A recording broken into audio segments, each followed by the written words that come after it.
Welcome to Section 420, Talkin Yankees. My next guest is Emily Nyman.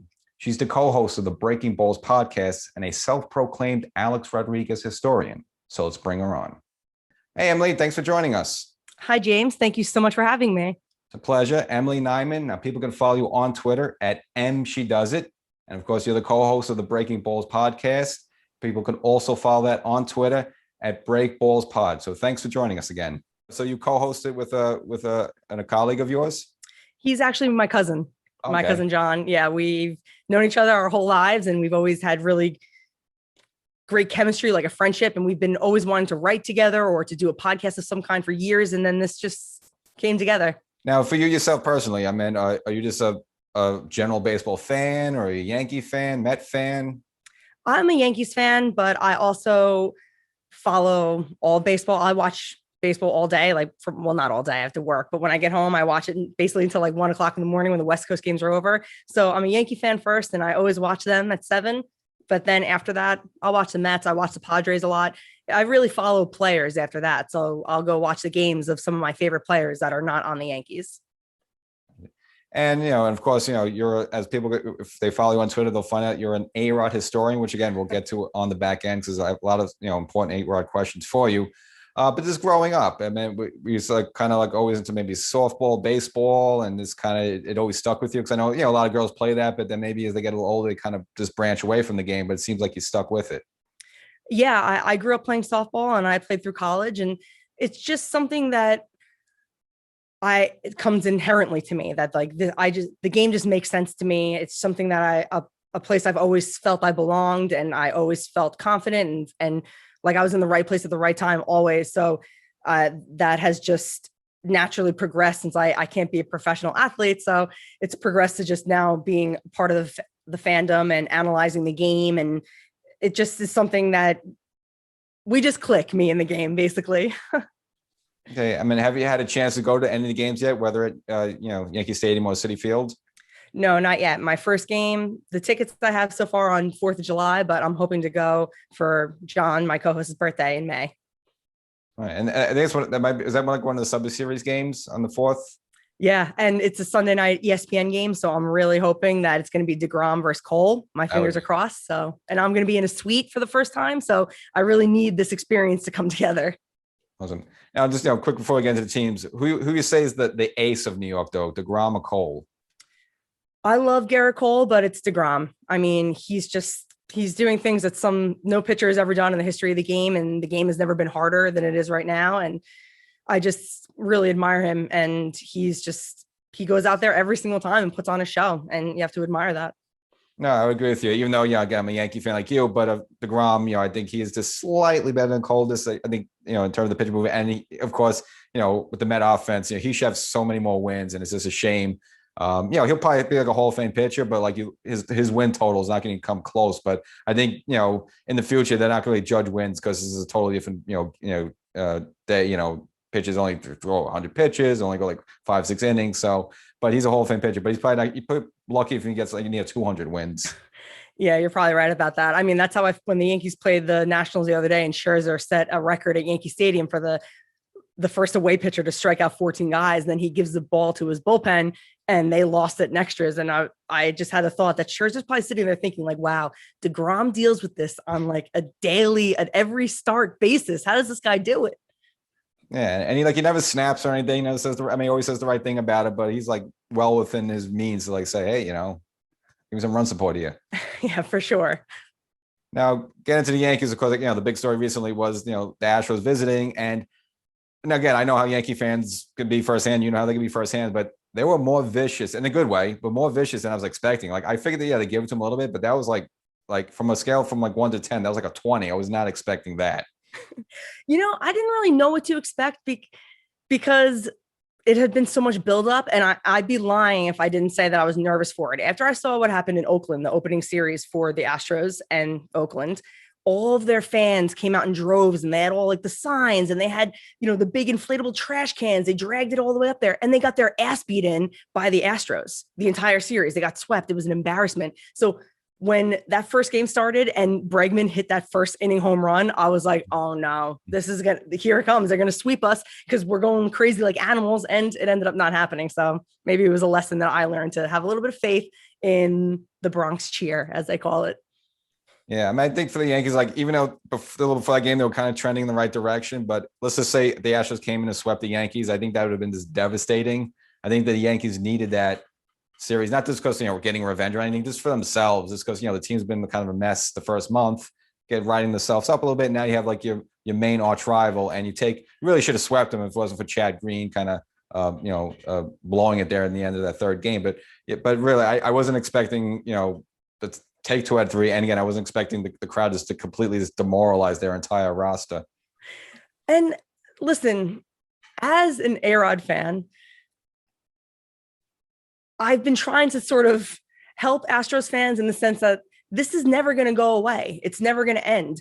I don't have as big of a problem with other people about sign stealing, but this is just going to follow them, and it's going to attach to the laundry too, that even after Altuve and Correa and Bregman, all those guys from 2017 are gone, this team is still going to face boos. They're still going to have people bringing trash cans to games. And that's the risk that they took. And same thing with A-Rod. It's going to follow him. People are going to be calling him A-Royd even well after he's gone. And that's just the way it is. These guys took big risks, and it may have paid off for A-Rod, paid off for the Astros, but they're reaping what they've sowed. And the fans, I think, sort of have to embrace that a little bit more. And once they do, it'll make their experience as a fan way better. Take it from me as an A-Rod fan. It's way better. Now, for the first season for the Yankees, it's been like a mess, but right the ship. But I mean, did you feel that they're going to turn around, or did you in the back of your mind say, hey, you know what if this team has collapsed this season for whatever, and maybe Boone's is going to get fired at the end? I mean, did you think there was any possibility that happened, or you figured they would bounce back? I knew for sure they were going to bounce back. I mean, this team is just way too talented for them to shit the bed the entire season. Oh, sorry. Can I say that? Yeah, well, don't worry. Yeah. Sorry. That I knew that they were just way too talented. And that's why we play 162, because if this were last year, then yeah, it would be concerning if the first, 30 games or so they were playing like this. But the team is managed and the lineup is managed knowing that there's 162 games. So we get frustrated when, they seem to punt a game or they're, putting this guy in the IL just to be sure. But it's because they're playing the long game. We as fans, we live and die by every out and every game, but the team can't be managed that way because they'll manage it right into the ground. So it's frustrating as a fan, but just have patience. The team is built to win, and it will win over the course of 162 games. And when it gets to the postseason, it's a crapshoot. I totally agree with you. I felt they would turn around because he just had too many players. And Gleyber finally got his first home run off the Schneid. They just have too many good players. Like even like DJ LeMay, really, hasn't started hitting yet. He hasn't even been like the machine yet. So you figure that's all going to come at some point. So yeah, I was a little concerned, but I was like, I figured at some point once some of these players get going, they'll put a streak together. I figured Kluber will stretch himself out and the others, and then we'll be in a much better position. Yeah, and also everyone has to keep in mind that Major League Baseball has been pretty transparent, surprisingly for them, about deadening the ball. So the teams have to now make adjustments to that. They didn't know what the ball was going to be like. They knew that they were going to do something about it. So pitchers and hitters alike have to learn how to now make adjustments. Like, okay, this ball isn't flying like it once did. How am I going to adjust as a hitter to try to make that work in my advantage? And that takes time. And that's why the league is seeing a league-wide dip in batting average and power, is because everyone is still trying to adjust to the ball. And the teams that adjust to the ball the quickest and the most successfully are obviously the teams that are going to be at the top at the end. And it's going to be the better teams because that's what separates them, the ability to make in-game adjustments on the fly. And I think that the teams that are able to do that, they're the ones that are going to be at the end. Yeah, actually, I wanted to bring that up because, Alarm already had 4 no-hitters already. Again, the season's about only a month and a half in. We have 4 no-hitters, plus there was like 10 games where someone took a no-hitter into the 6th inning or longer. Obviously, could be part of deadening the ball, or this could be, again, these players really aren't adjusting and they're just going for the home run ball. But like I said, with a deaded ball, that's just, just going to the warning track and being caught. So I mean, do you think it's good that we're having all these no hitters, or you think they maybe need to make an adjustment, like they discuss maybe moving the mound back a little further to maybe give the hitters maybe a better chance to see the ball and hit it, maybe a single, double, or something? Yeah, I mean, I think that's probably going to be the best answer, and there are going to be a lot of people that don't like that. But I think that as far as making, because right now, and Lindsay Adler of The Athletic had a great article about it. What do we want to see as fans? Do we want it to be an entertainment product, or we want it to be a competition product? Because they make adjustments as they do now, hitters with the launch angle and trying to lift the balls, because pitchers are becoming more and more dominant. So just getting a single isn't really cutting the mustard anymore. That, okay, you're great, you're on base, but now someone has to move you around, and the opportunities to do that against today's pitching and all the pitching changes, fresh arms coming in, throwing 100 miles an hour, the opportunities aren't there. So the answer to that is moving the mound back, because an unintended consequence of the new ball, and I got this from Lindsay's article, is that it's causing pitches to move more. So the fastballs are staying up longer in the zone, and the breaking pitches are dropping and having a bigger vertical drop. So it's inadvertently making the pitchers even more dominant. So the adjustments that are going to have to be made this year are going to be huge, but I don't know what they're going to do moving forward. I think moving the mound back is probably the answer. Yeah, maybe, but I was thinking it would have to be over the course of a time, because, again, you have a crop of pitchers who've been doing this for 10, 15 years. Their arms trained to throw a certain distance. Now you want to stretch them back further. I mean, you're looking at injuries, more Tommy John. So if they look at that, I think it's something that's going to take care. If it does happen, it would have to be a course over a period of time, just give everyone a night, time to adjust it, to a longer distance. Right. Yeah, because it may not be that easy, as looking at it right now on the surface, it's like, oh, just move the mound back, problem solved. But like you said, you'll have injuries, and what will be the other unintended consequences of that? Where are they going to have to make the field a little bit bigger? Are they going to have to push out fences? So you don't know. It's easy in a vacuum to say that looks like the good idea. And I really do think it is, but I honestly don't know enough about, okay, but this could happen, and this also could be a consequence of that. So who knows? We'll find out soon, though. And just getting into some of the rules and stuff like that. Now, you've one of your podcasts, you pretty much seem to hate the extra inning rules. I mean, you want to get into that? Yeah, I mean, for 2020, it was fine.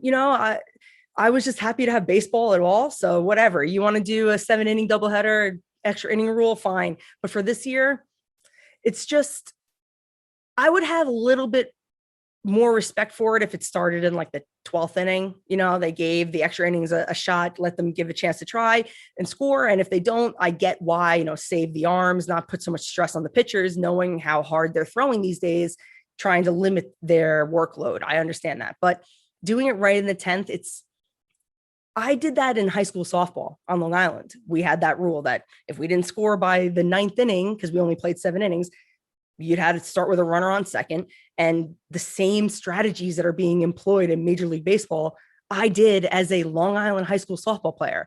And the reason we did that is because the sun went down and no one had lights on their field. So we had to end the game. But these guys can play until 6 a.m. And I don't think they should, but let them give the guys a chance to play some real baseball for at least an inning or two, because putting that ghost runner there, it's not as exciting and it doesn't add as much. It makes it frustrating. Like the fact that the first run that Chapman has given up this year was that ghost runner in that game against the Nationals the other day that went into extra innings. It's frustrating. It's frustrating, I'm sure, for the player. And as a fan, it's like, my team better not lose because that runner scored from second on a sack bunt and then a sack fly. So not even a plate appearance is recorded and that run scored somehow. So I don't know. But that's a good point. I actually never thought of that. Just like maybe let them, again, use the old rules for a couple innings, and then if you have to switch to the updated. I just figured, I'm totally agree with you, though. I figured, all right, for 2020, there was a certain period you have to get them off the field. But now, look, you're getting back, we're vaccinated. I would just hope at some point they will drop it, but maybe they won't, because like you said, I think they're just trying to cut these games short, and they're worried about, like, well, we're going to lose fans, we're going to lose TV audience and stuff. So there's just trying to limit the games and not have like these 15-inning, marathons. And it's the onus on your team to like score and win the game within the 9 innings. And if you don't do that, there's consequences. But now they're kind of taking away those consequences. Exactly. And that's part of managing the team. That's part of being a manager, is that you're faced with the changing landscape of the game. And it's your job to say, okay, we're in the 11th inning. Am I going to burn another arm in my bullpen, or am I going to, keep this guy in and just see what he's got? So I don't wait, because we have this team coming in town tomorrow. So that's part of the game, right? Exactly. And like once in a while, you got to have like Nick Swisher or Wade Boggs throw knuckleballs Yeah. for a couple innings. Just got to think out of the box. Yeah, for sure. I love the position players pitching. But what's funny is that I don't really like pitchers hitting, but I do kind of like the opposite. The novelty of the opposite is fun, but the opposite of that, pitchers hitting, I don't really like. No, I totally agree with that. The only exception to that was CC Sabathia, who was actually a pretty good hitter. And so is DeGrom. DeGrom was like leading the league in average for a few weeks. I mean, I know it's a tiny sample size because it's the beginning of the season, but it was still funny to see. Yeah. And another thing, you pointed out one of your recent podcasts is that the umpiring has been gross, and I don't know what it is. It's more like on the balls and strikes, this way off more than I can remember for any season. Of course, all these games they have like the little box, but you understand it's different from real life, but like pitches like way outside the box, it's like being called strikes. Like, well, what or vice versa. It's like really in the box and it's so cold of balls. Like it's been like the worst ever, at least to me, in my eyes so far. Yeah, I think that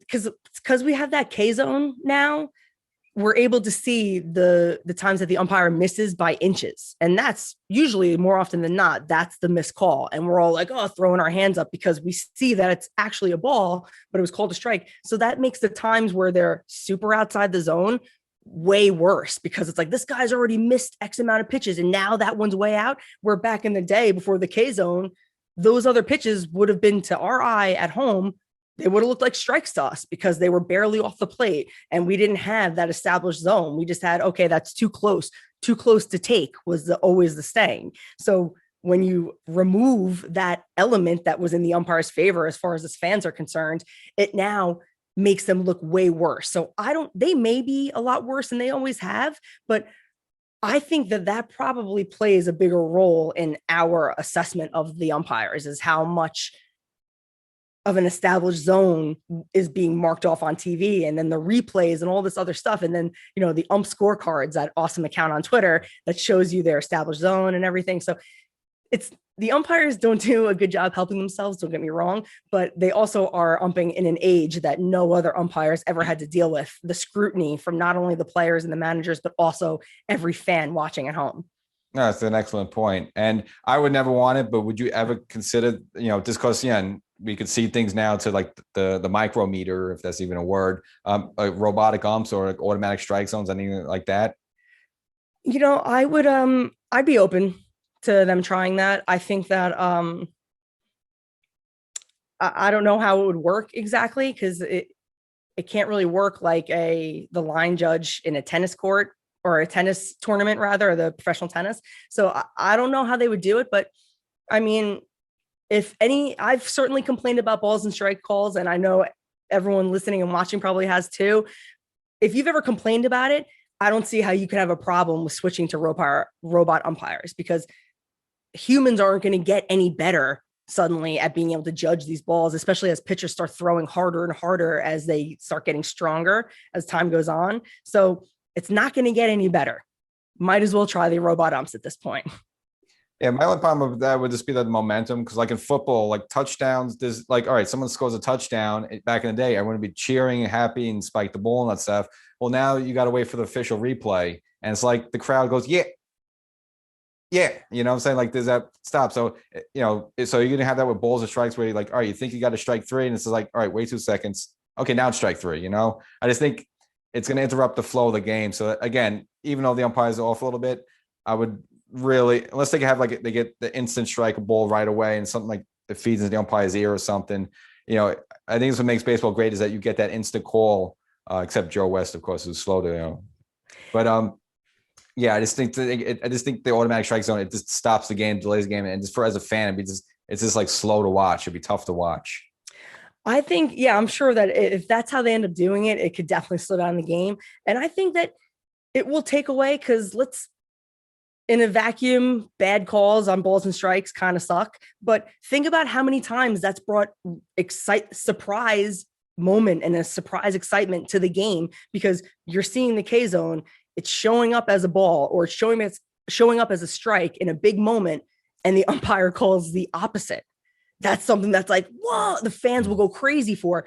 That will now cease to exist. And obviously that's a better thing for the game as far as the athletes are concerned and accuracy is concerned. But again, this now goes back to, do we want an entertainment product or do we want a competition product? Because we're seeing that as we get more technologically advanced and the game changes because of it, those two things are almost like all oil and water, and you can either have one or the other. Rounding the later innings here, before going into any extra innings. So we're gonna get into the A-Rod stuff. So let's just get it. I mean, did you like A-Rod before he came to the Yankees? Like, how did you start to being a big A-Rod fan? Yeah, because when I was growing up, I was, and then I was a kid in the 90s. So that was when Ken Griffey Jr. was huge. So I was a Ken Griffey Jr. fan, but I was a Mariners fan. I was a little kid and I loved A-Rod because A-Rod was on the Mariners during that time too. So I've just always been an A-Rod fan growing up. And I obviously was a bandwagon 10-year-old when the Yankees started winning in the late 90s. I then jumped on and haven't left, but I never left being a huge fan of A-Rod. So it just followed him through the league. And then when he came to the Yankees, it was like the best day ever. Now, currently, like, what's going on with the J-Lo thing? I mean, they take the split and then they're together again. Then J-Lo's with Ben Affleck. I mean, do you have the scoop on that? What's going on with A-Rod? I don't know. And I would like to point out, and I was going to tweet this earlier, but I kind of felt cheesy doing it. So I'm glad that you're giving me an opportunity to talk about it.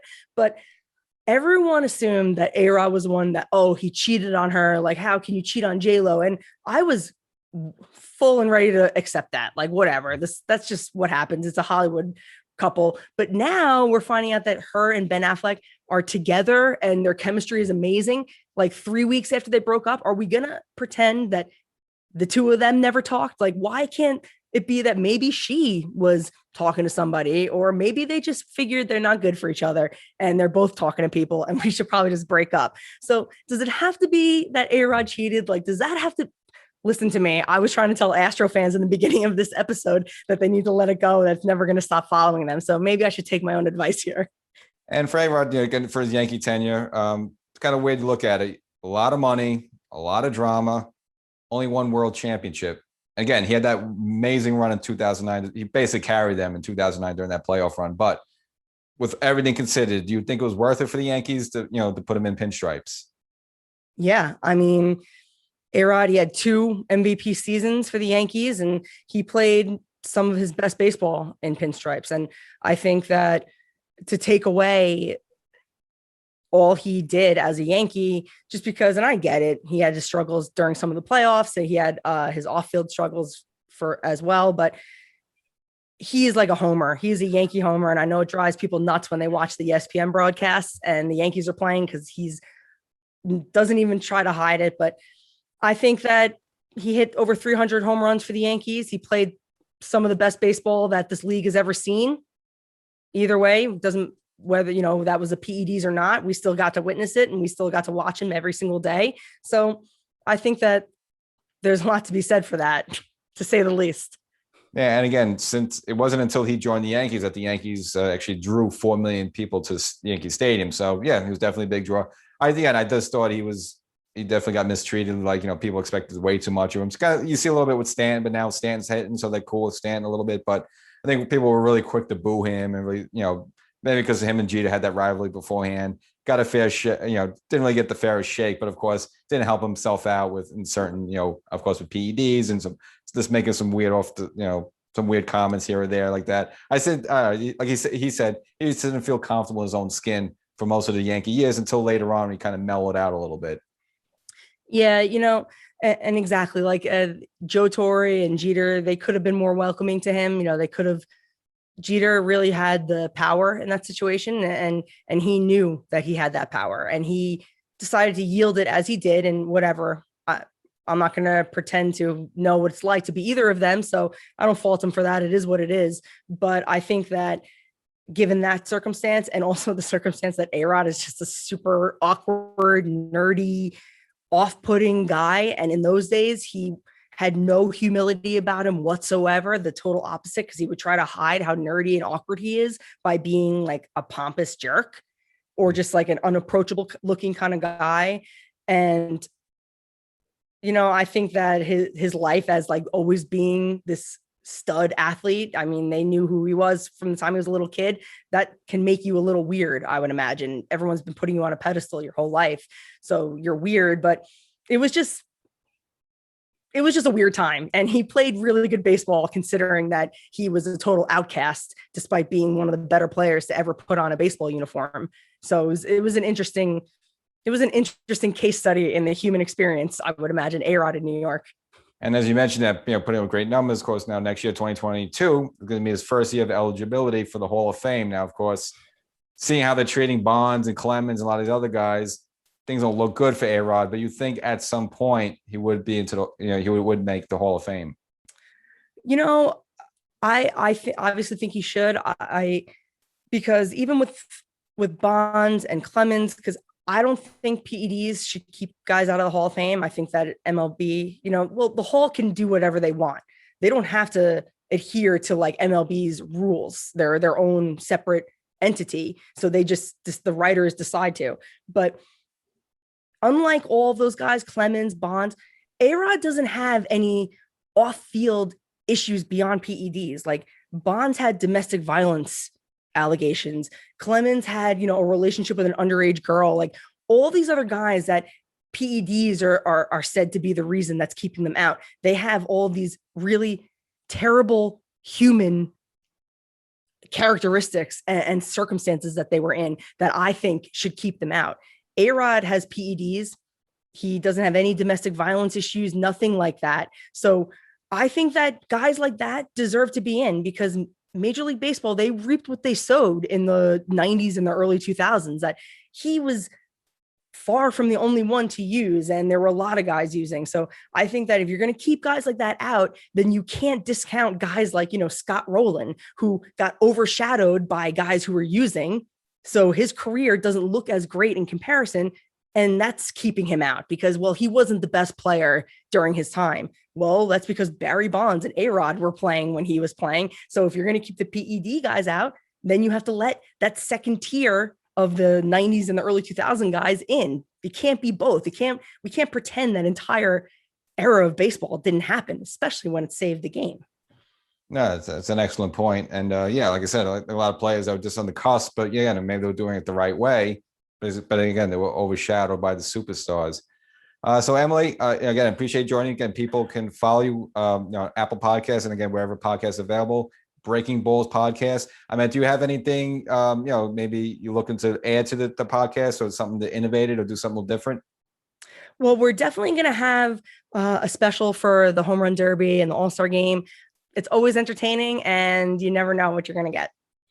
All right, appreciate joining us. And again, let us know when A-Rod's going to be on. Oh, I definitely will. Thank you so much for having me.